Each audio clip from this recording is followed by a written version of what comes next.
Hey everyone, Mike Power here, and today we are doing a detailed walkthrough on how to calibrate our brand new T401 dashcam.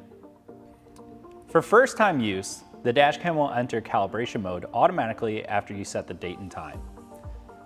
In calibration mode, align the green vertical line with the center of your car and install the dashcam on your windshield accordingly. Then, adjust the camera angle to align the red horizon line with the horizon. Once aligned, click the check mark to confirm. If the camera exits calibration mode or if you'd like to recalibrate, pause the recording, go to the menu, and select Driver Assistance.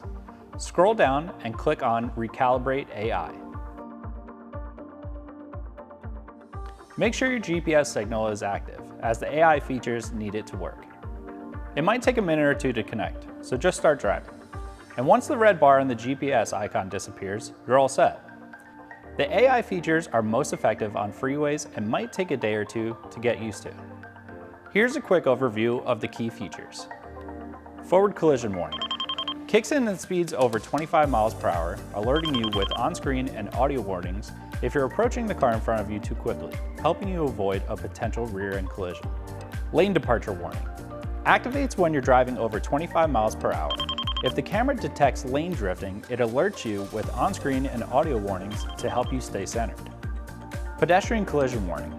Detects if someone crosses in front of your vehicle, issuing an on-screen and audio alerts to help you react in time. Stop and go reminder.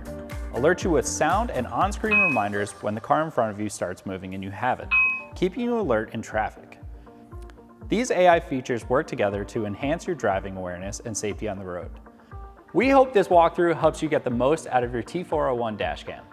Drive safe.